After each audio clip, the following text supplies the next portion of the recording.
Hello and welcome to Health Matters on Channels Television. Thanks for staying with us. I am Mary Alale Yusuf. The World Health Organization defines patient safety in part as the absence of preventable harm to a patient during the process of health care and reduction of risk of unnecessary harm associated with health care to an acceptable minimum. Critical factors to affect patient safety for the better and ensure its sustainability include accurate data gathering and involving patients in their care. In these days of patient-centric care, it's important for everyone to make patient safety the first priority in every hospital.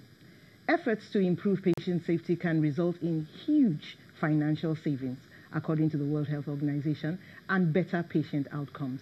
My guest on today's show is a consultant to the NHS England Special Advisor, Care Quality Commission, and the Director of Patient Safety Africa, Dr. Sonny Isemede.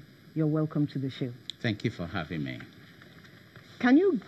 We know now that patient safety is all about the patient and making sure you have the best outcomes from treatments.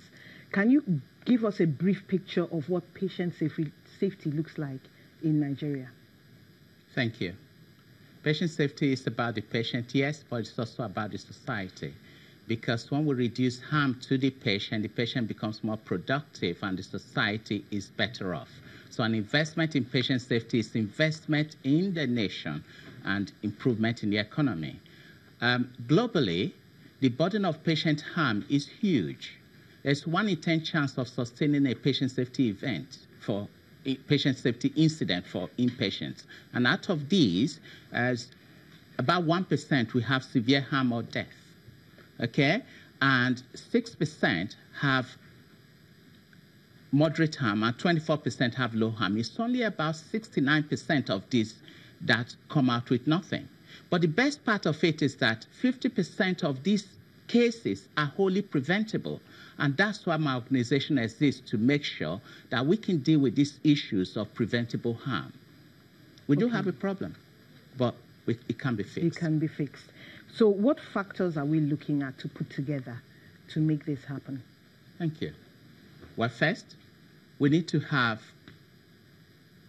the stakeholders agree that although a lot has been done, a lot needs to be done. We give the statistics. I've just wrote out the statistics for you. Say 1 in 1,000, 1 in a million, 1 million surgical deaths. What does that really mean? So when I first started looking at these pictures, this Greek language is intellectual. It's very interesting for us to sit down and look at these statistics. But you must go behind these statistics to know that 1 in a million, and you're feeling good about it, then check out my friend who's lost his wife. He's lost 100% of the wife. There is no mother in that home. My friend in Asaba. Yes. So she becomes more than a statistic. It's more than a statistic. So check out the families of many of these people we have seen. And I have come to go beyond these statistics to know them by name.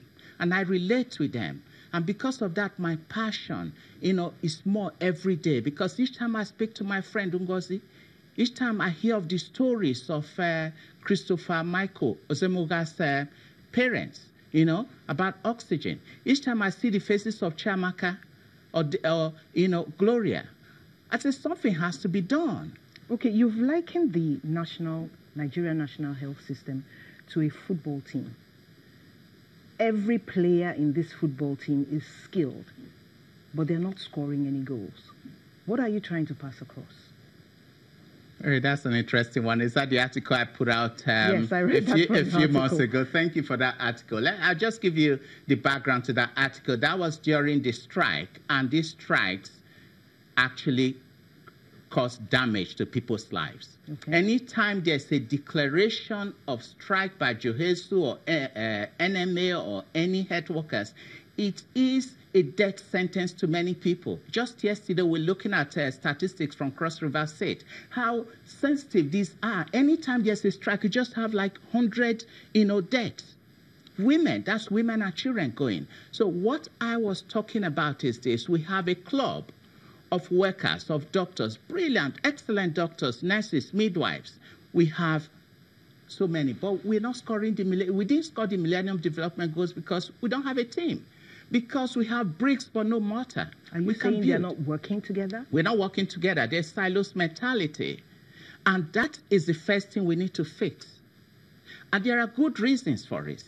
It's historical. It's been brewing under for a long time. In fact, the strike that was suspended some time ago is still not resolved because there are critical issues that need to be resolved. There should be viewpoint diversity at the highest level. Yeah, you know, I'm a doctor. I'm very happy to be a doctor. I'm very proud to be a doctor. But I also know that there are some people who went to School of Nursing, School of Pharmacy. They came with first class, right? They came with a master's and they came with PhD. We asked them, we challenged them to come up. And what did they do? They rose to the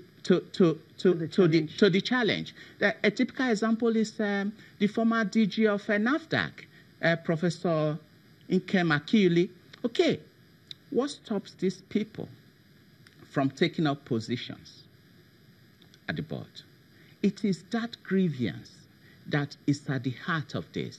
And this affects patient safety? It is affecting patient safety. Communication is very poor. And half of my job is to try and fix these problems anywhere I go. How can you talk about maternal mortality without including midwives?